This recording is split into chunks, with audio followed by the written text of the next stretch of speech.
Hey guys, we've got news on Global about the events and stuff starting on the week of August 19th. Before I get into talking about this week's news, I'll just mention real quick some people have asked me about Clash of Wills, and now that I have done a perfect score team, will I be doing more Clash of Wills videos? I'm going to try some other high score teams in there as well, but I'm going to do that after maintenance this week because we're getting some new stuff during maintenance that may or may not help me make alternate Clash of Wills teams, and the event is one more week in duration. So next week I'll be doing some more Clash of Wills stuff. There's really no rush for me to put it out today because the patch is adding a few stuff, more free pulls, maybe I have more options, etc. But anyway, so for next week, the first thing we're getting is the new weekly 10+1 summon. This was from the player vote campaign, the first vote. This was the winning option. So we're going to be getting weekly 10+1 pulls. This is, what we've been getting. We've had the Final Fantasy VII weekly free pulls already for a month. They're just going to be continuing a weekly free pulls for the next 10 weeks. So 2.5 more months of weekly free pulls. One thing to point out, though, these are 3% Neovision's rate. The current ones for Final Fantasy VII are only 1% Neovision rate. So, more chances to get red crystals. Also, we're getting a free 1/10 summon each week. So, after 2.5 months, you'll get a random Neovision. Hopefully, it's good for you. We're also getting Fountain of Lapis this week. Now, I'm going to probably, in future news videos, just stop talking about special bundles and login rewards and all that, because every single week in Brave Exvius there's some kind of bundle or deal or login reward going on. So instead of talking about it every single week in the news video as a recurring thing, just know that each week there's some kind of login bonus or bundle deal going on. So just check the store each Thursday to see what's happening, or Thursday and Monday, because sometimes they do the special bundles on Mondays as well. But the event this week is, okay, so there's been some controversy about the way I say this unit's name. For years and years, I have called her Seals. Truth be told, I don't usually talk about, video game characters to people in real life, so it hasn't really come up in conversation for anyone to correct how I say her name.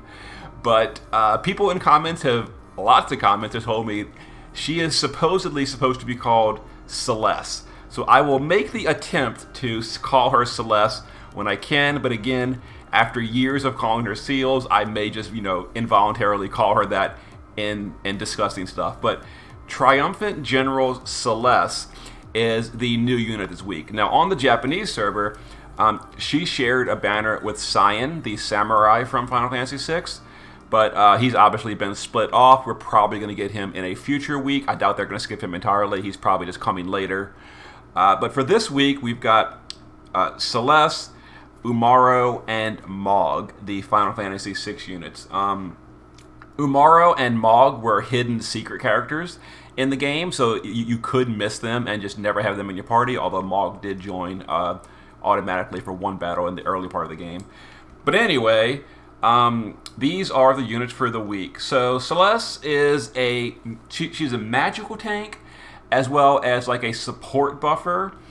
So we got Lord of the Seas Nicole a week or two ago, people that have seen him, and they know how Lord of the Seas Nicole is just the granddaddy supreme at water support. He has all the tools for water support. Celeste is the ice version of that. Honestly, she's not quite as dedicated support as he is, because she doesn't have things like field. I don't think she even has an Imperil. I'm going to check real quick, but I don't think she even has an Imperil. So she's not as good of a support for ice as Nicole is for water. I'm pretty sure she doesn't have an ice Imperil at all. So while she does support ice with a 45% amplify and some stat buffs, she doesn't have an Imperil as far as I'm noticing in the kit. I actually do have her on the JP server, but I've only used her once on just a test video to try her out. I haven't used her that much. The problem isn't that she's not good, because she is really good. The problem is there's not really a whole lot of places to use Ice Element in the JP server. She did have one Dark Visions where Ice was a really big deal. It was, her Dark Vision, so obviously Ice was really big there. I didn't have her at that time, so I didn't use her. I pulled her off banner after her own Dark Visions event ended. But she is really good. She's a magical tank. She has really high bulk, extremely high spirit. She also has some decent skills to fill LB gauge, and she can do AoE Dragon and Bird Killer for the party. On the JP server, her good Dragon Killer buff is only available at EX3. Global may or may not adjust that. In the past, we've had EX3 skills drop down to only EX2. They may do that for Celeste as well. We don't know yet. But the banner is the pull. Let's see. So it's pull 3 times, get 1 free. There is no panel rewards, but you do get summon tickets, and her fragments are in the shop. This is not a premium banner, so her pity should be about 40k. That's the usual amount for these kind of banners. And some STMRs you can buy with the exchange tokens. We'll talk about them in a moment. You're also going to get the 5th anniversary after party exchange tickets if you pull on this banner. So if I remember correctly from the last time they did this, it's if you pull 5 times on the banner, you'll get 5 of these tickets, and you can exchange them for stuff. Red pearls, more summon tickets, etc. So here's the unit. Her base form is the magical, like the version from the game, and then her shift form is where she shifts into the Opera Maria or whatever from the opera scene in Final Fantasy VI. Really cool. I think this is one of the cooler ways to do a Brave shift, is where they actually change costume into a different form from their original game. So that is super, super cool. She has permanent true Brave shift. She can swap back and forth at will. It is not duration limited. Her STMR is a sword with, as you can see, attack, magic, and spirit 180. It also boosts LB damage by 50, and okay, so this is for Final Fantasy VI units only. Actually, if I remember correctly, only Final Fantasy VI units can equip this, period. It's not that the passives are locked to Final Fantasy VI. I think the entire item itself is locked exclusively to Final Fantasy VI. So if you pull this, you can't even equip it on anyone else. But anyone that can equip it gets the full bonus. So LB damage 50, some flat magic by 250, and then some evasion. So, it's a really good sword, but again, it is only usable by Final Fantasy VI units. Her TMR is a spirit materia with MP and some aquatic killer.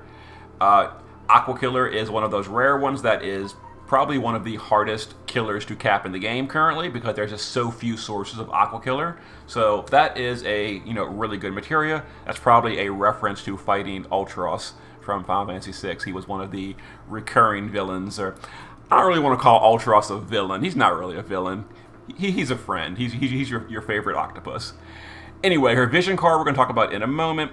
So here's her skills. Like I said, she's a magical cover tank. She can provoke. She's got the very standard tanking kit, 75% personal mitigation, like most tanks these days, etc. Some killers. Umaro is kind of a joke character. He's only a 7-star max, but yeah, just like in Final Fantasy VI. So this is true to the source, which is cool, I guess. He is permanently berserked. He will start the battle berserked. He will be berserked at all times. Now you can, technically speaking, dispel the berserk to let you control him, but he has no skills. He has literally no skills in his kit whatsoever. He is designed to just be berserked in battle. So obviously, as you can probably tell, this is kind of a joke character. You're not really intended to use him. He is only for his TMR and his STMR. His TMR is a materia that lets normal attacks hit twice. If you've seen some of the recent videos I've made with Biggs and Wedge, you've seen how units with an upgraded normal attack that use things like Lightning's TMR, the Aurora Scarf, it makes it hit twice, and while dual wielding, it makes it a quad attack. This is the same thing, but it's a materia. So sometimes maybe you want to use both your accessories for other stuff. This allows you to do the same thing with the materia slot instead. So it does have use sometimes. And then the STMR is a accessory with 50 attack, gives some resistances. It makes you counterattack with a physical or a magic attack. No, I think you only counter physical damage. I don't know. It makes you counterattack. I don't really know the specifics because I don't really use it in the JP server. But the important thing is it gives you death immunity. So if you're looking for more sources of death immunity, maybe Cait Sith is irritating you in the arena, this is another source of death immunity for your party. And as far as his skills, like I said, he's permanently berserk in battle, so you don't really use him. And then Mog, he's like a support unit. He has some wind imbues, ice imbues. He can put up a imperil field to wind or ice that is only for the enemy's side. Kind of like Nyx does the enemy light imperil field, or Leviathan Nicole does the enemy water imperil field. He does the one for ice and wind. Unfortunately, he doesn't really have a whole lot going for him other than those imbues and the field. And it's, it may or may not be worth bringing him to like a Dark Visions just for that field. It could be. I don't know. It depends. But that's what he does. His TMR, his TMR is kind of like a troll option. It gives you MP while walking around in explorations. Who even does explorations these days? I guess if you're farming rat tails for Bahamut, which is, I suppose, something that most people are going to be doing in the future, it can give you MP while walking around. But in 2021, are you really having problems restoring your team's MP? Well, if so, there's his TMR. His STMR is the Impartisan. It's a two-handed spear.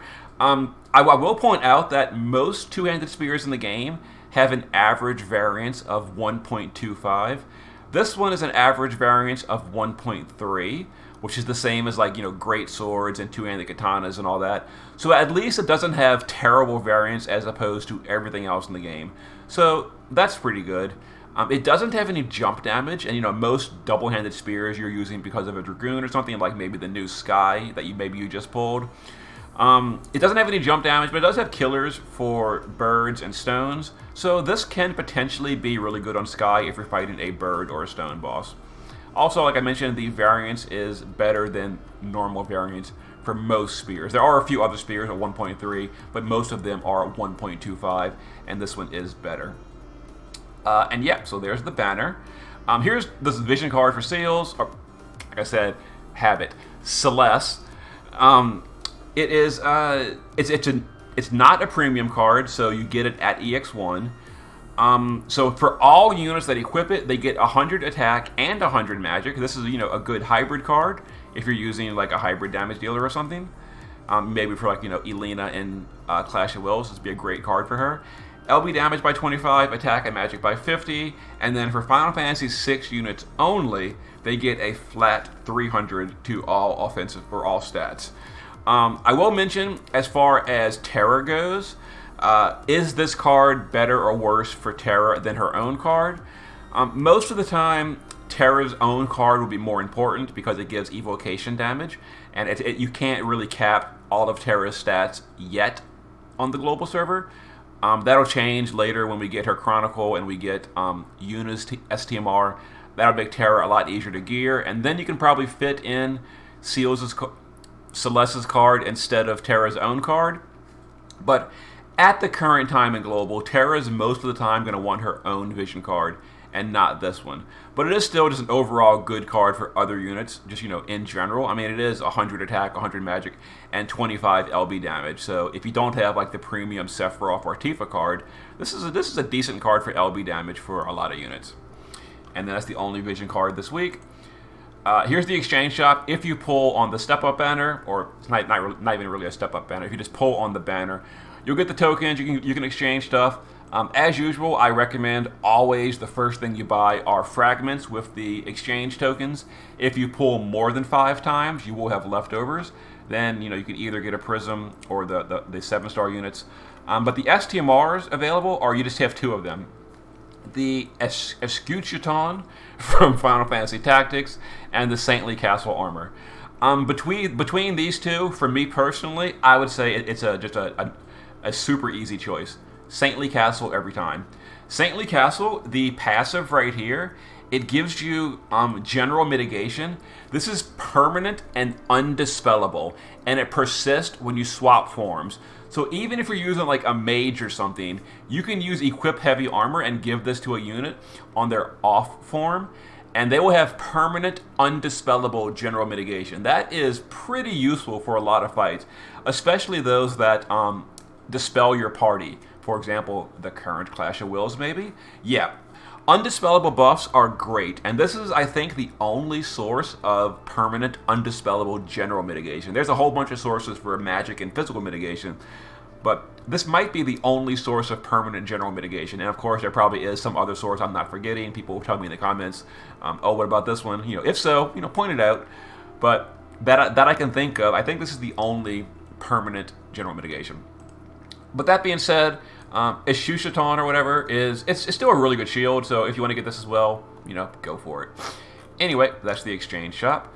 We're getting the Chronicle Battle. Now, like I mentioned, Terra's Chronicle Battle, she does get one eventually. This is not Terra's Chronicle Battle. Hers was the Red Dragon. So that's, again, probably going to come later with like the Cyan banner whenever he comes. But this one is not really an important Chronicle Battle. So, as far as the battle itself, like most Chronicle battles, you either OTK it on turn 1, or if you're a newer player, bring a breaker, maybe bring a tank, and kill it on turn 2 or 3 or something. Chronicle battles are still very, very easy for the most part. Final Fantasy 6 units get bonuses. All of them, including even the Magitech Armor Terra. But this is the gear you can get from the Chronicle battles. So the Hyper Wrist is in a 45 attack and 20%. 45 attack and 20% attack. It also gives Bird Killer to only Final Fantasy 6 units. Now this is important because eventually we're going to be getting the Valley Garmonda EX battle. This is one of those battles where you've got to win in like 2 or 3 turns. I think this one is actually 3 turns for all missions. Very similar to the Arbiters of Fate and the Lord of the Sewers. You beat it in a very quick time period and you get a special reward for doing it in either 2 or 3 turns. I think it was 3 turns. Anyway, Valley Garmonda is a bird, so this will be useful for your Final Fantasy 6 units, because that one you can only bring Final Fantasy 6 units, at least in the JP server. Global may talk about it, and it's not coming this week anyway, so we're not really going to focus too much on Valley Garmonda. But just know that this is probably going to be useful for that Chronicle battle when it comes. The other one is Ninja Gear. This is, I don't know. It's fine. It's a 40% fire resist. The problem is there's so many sources of 50% or better fire resist armors. So if you really want fire resist, are you really using this one? But in any case, and it also gives double hand attack and spirit for Final Fantasy 6 units. It's something. It's like I said, this Chronicle battle is not that special. What we're looking for is the Red Dragon Chronicle battle for Terra's STMR upgrade. That'll be really nice, but that is not coming just yet. And the main event for the week is a MOG event where you farm Zozo for MOG currency, you exchange stuff. The free unit for the event is Assassin Shadow. He's already New Visions Awakened on the global server. He got his NVA like a long time ago. But if you don't have him yet, you're going to be getting him for free all the way up to EX1 from the event. Just like, Gilgamesh, Beatrix, etc. It's him. Now, on the JP server, he got some really, really nice unit upgrades during this event. They made his shift form significantly more powerful. He got auto LB fill. He got a bunch of upgrades to his skills. He has really, really high chaining damage.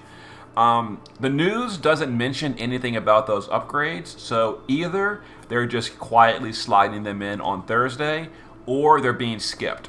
We don't know. I really hope it's not being skipped, but before we panic and freak out, let's wait till Thursday and see what happens, because they may just have not announced it in the news. We'll find that out on Thursday, but fingers crossed that he's actually getting his unit upgrades, because it makes him a lot better than he currently is. Other than that, he's not really getting any changes, other than the upgrades that he may or may not be getting. The typical MOG event, you get that. Here is some of the gear. This is for Shadow only. It gives him 20% evasion and 180 attack, which is great. It's actually really, really nice. Shadow is frequently used as an evasion provoke tank, So getting 20% more evasion on a weapon with 180 attack, where you can do evasion and DPS at the same time. It's nice, get it. This is just whatever gear, 30% ice resist, sure. Guard bracelet gives auto protect and shell. That's nice, but Miracle Shoes already does that. But if you don't have Miracle Shoes, here's basically a copy of that item. Final Fantasy 6 units get bonus. Don't forget to bring Magitech armor, Terror, Biggs, and Wedge for the the memes. But yeah, Final Fantasy 6 units get bonus. Is anyone getting bonus other than Final Fantasy 6? Oh yeah, here we go. Sea Card and Sky get a little bit of bonus too if you don't have a full Final Fantasy 6 team. So that's convenient. And I think that's basically it for the events. The daily stage is where you just go in there and you just kill the boss. Real easy. It's fine. Very easy. The Challenge of the Brave is coming back, and yeah, that's all the events for the week. So Final Fantasy 6 is a cool series, cool event. We get a Mog King, get a lot of gear, a lot of stuff, some new units. But we also got a letter from the operations team discussing some of the drama recently, as well as giving us more details on the veteran stuff. So first of all, we're going to talk about the positive. The veteran rewards that they're going to be giving to players, they're going to be coming in on September 2nd. So in 2 weeks, we're going to log in after maintenance and get your rewards. You will get player appreciation summon tickets depending on how long you've been playing the game. This is for login days, not consecutive login days, just login days total. So if you don't have like a big streak, doesn't matter. It's just total login days. So if you've been playing for a year or less, you get 3 tickets. 2 years, you get 6. 3 years, you get 9. 4 years, you get 12. And then 5 years or more, you're going to be getting 15. I personally have, as of today, 1,912 days of playing Brave Exvius. I have been playing since before the initial release. For those that don't know, the game was available in kind of like open beta to play before it actually went live, and I played the open beta, and I have been playing the same account ever since. So I'll be getting 15 tickets. Everyone else will be getting either 15 as well or less, depending on your days. As far as what these tickets do, that was not announced. So, surprise on September 2nd. We will find out what they do, and we will use them. We're also going to be getting some NV 1/10 tickets. So if you've been playing for about 3 years, between 3 to 4 years, you're going to get half of an NV summon. If you've been playing for the full 5 years or longer, and I could be doing the math wrong, maybe this is, I don't know, whatever. If you've been playing for more than 1,460 days, you're going to be getting a whole entire NV summon. So, congrats on your Cloud or Furion. Or whatever. I'm joking. I've actually gotten some good stuff from these tickets as well. So there we go. And then there's the negative of the new, not really negative, but discussing some things that have happened in the game. So the usual line, Global and JP are different games. I don't like the way they say this because whatever. It's they say the games are different, and the games are different in their own ways, but I feel like sometimes they use this line as a cop-out. Well, we don't want to do this because they're different games. But everything else in the game is the same, but this one specific thing that players are going to be unhappy about, well, don't forget, guys, they're different games, so too bad. It is what it is. But, yes. And then, I don't want to read the entire letter, word for word, but yeah, we're aware that players are closely following the JP, and they're wondering what's going on. So Zeal is the big one that happened recently. Zeal was skipped, his NVA. Now, people, a lot of people say on Reddit and stuff, who cares about Zeal? He wasn't super meta. He wasn't the most powerful unit in the game. Do we really care that he was skipped? Well, for one thing, he was actually pretty useful. He wasn't it's true that he wasn't the absolute most meta unit in the game, but he was useful. You would get way more use out of seals than Zeal than you're going to be getting out of units Rufus, Barrett, all these other NVAs that honestly most players are just never going to use. But people would have used Zeal pretty often. He was a really good fire support, a really good ice support. He had a bunch of killer buffs. He had a bunch of utility skills. He was a good unit. So I think it is valid for players to be kind of irritated that we skipped a very, very useful unit that was also completely free. He was completely free, and we just skipped him entirely. So I do feel that being upset about this is okay. Anyway, they have been listening to the community, and in the future, they're going to try to not skip units like this. Which means, the way I personally read it, it sounds like Zeal is just, he's dead. He's dead. We're not getting Zeal. Forget about it. He's never coming. But in the future, any units like this, they're going to try to not skip. So, hope for the future. Hopefully it happens. And they're going to try to communicate as clearly as possible. Great. I absolutely want more communication. It's a little bit kind of like, I've heard that before, and it just doesn't happen. So we'll see. We'll see.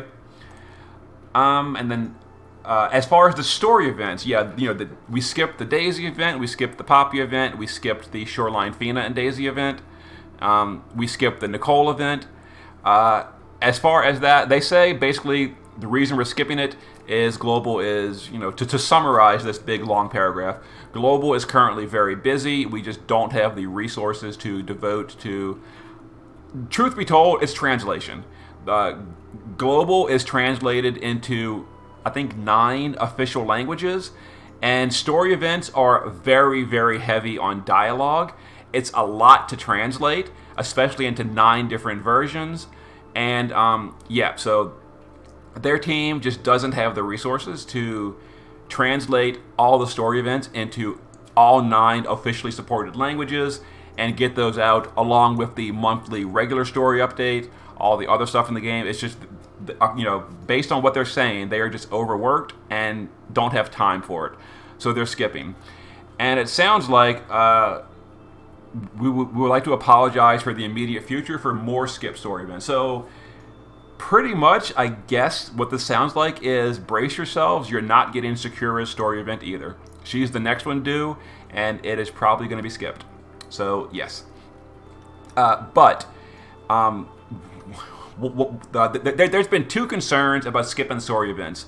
For one thing, players that are really big into the lore and the story of the game, they're really disappointed because, they enjoy reading the stories and they're really big into that. So they're like, well, I can't read about my favorite characters. This really sucks. Well, that is not going to change with this. The other players, and to be frank here, most players are upset about the skip story event, not because they wanted to read the story. Some did want to, but most players just wanted the Lapis. Like, we lost a bunch of Lapis by skipping the event, which is still true and fair. Well, that is going to be taken care of. So because they're skipping so many story events, they're going to be just mailing us the Lapis we would have gotten from those events in the mail. So, we did skip like 4 story events so far. We're probably going to be skipping the next few as well. But we are going to be getting the rewards from that in the mail. So at least they are partially fixing the problem of skipping all the events. And, just to, be on Gumi's side a little bit, they are obviously not skipping these story events because they just want to be spiteful. Like, it is a realistic, serious business decision that they just don't have the time and resources to do it. They aren't skipping it because, I feel like pissing off our player base. We're going to skip the event because we just feel like it. No, it really is probably just a resource problem or a mismanagement problem or whatever the case may be. They aren't skipping it just to be mean, so to speak. Anyway, definitely thank you, Gumi, for putting out the letter. Even though the letter had some bad news in it, it's still nice that we're getting communication. So even if the communication is not what we wanted to hear, it is great that we're getting it. And of course, the veteran tickets are a very nice thing as well. The letter is not all bad. It is certainly a lot of positive in here with some free login stuff. Anyway, there is the end of this news video. Probably way longer than I meant it to be, but we're now done. See you for more stuff later.